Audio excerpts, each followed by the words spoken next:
Among the oldest and grandest American homes still standing today are the antebellum mansions south of the Mason-Dixon line. Among them, Avenel. It's a 160-year-old plantation house that has remained unchanged since it was built in 1836. A monument to the past, Avenel is also a very comfortable place to haunt, if you happen to be a ghost.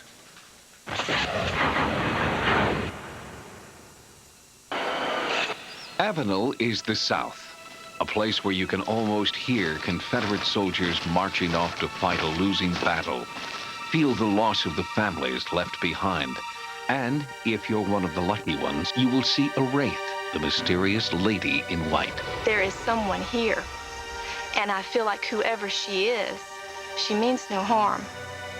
She's here. She's just a part of Avenel. Since it was built in 1836, Avenel has been a house of history. Robert E. Lee was a frequent guest. So was Edgar Allan Poe. It was a carefree life until William Burrell was gone, and his wife Frances, or Old Miss as she was known, was left to run the plantation. She had 4 daughters. She had 50 servants plus.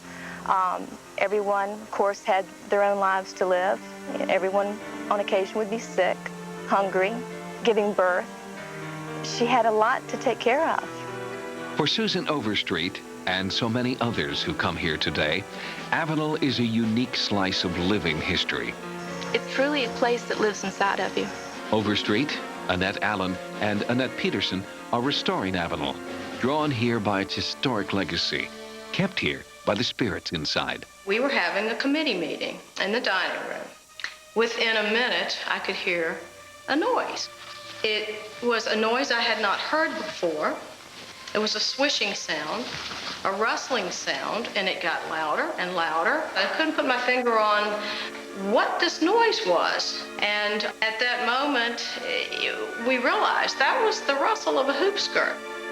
The unseen figure in the rustling hoop skirt also seemed to rock in empty chairs and turn down just-made beds. The women asked former resident Peggy Maupin if she'd seen things too. Now you're going to ask me if I believe in ghosts. Yes, I believe in them because I've seen one. I saw the white lady. Peggy Maupin knows Avenel. Her family lived there for 80 years. She was just a young girl when she saw the lady in white, but the memory is still with her. She came on up that where the street is now. And when she got over across the street there was a big oak tree. She disappeared. And my mother turned and said, "Did any of you see what I've just seen?" Well, several of us said yes. Well, I always thought it was Miss Burrell just looking after the place. Most people thought it was the ghost of Frances Burrell, but Old Miss was somber, careworn, not the kind of woman to float through Avenel in a white dress.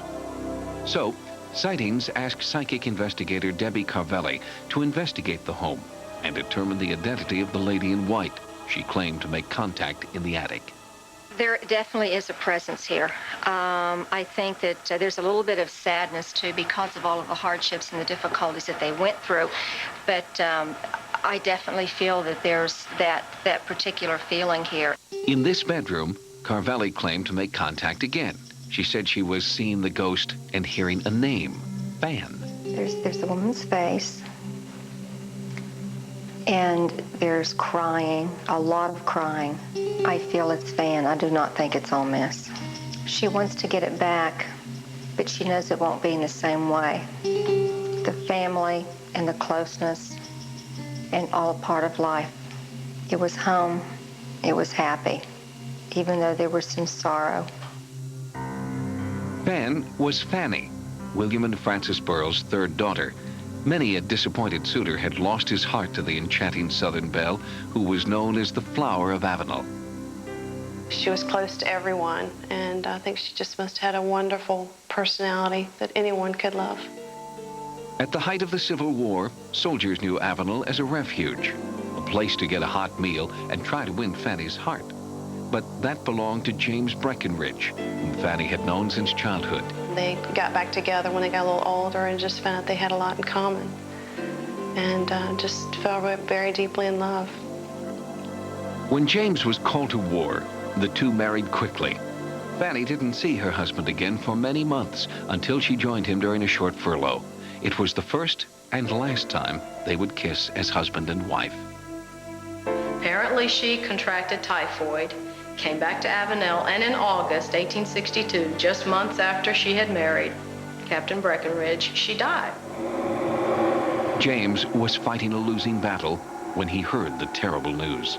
Captain Breckinridge, rather than to come back to a fallen country south of Lost, and his bride had died, put himself before enemy fire and was killed. It's very possible that he may have died from a broken heart and put himself in the line of fire just to be with her. Love is that way. It can be that strong. Today, Fanny and James Breckinridge are together again, but in name only.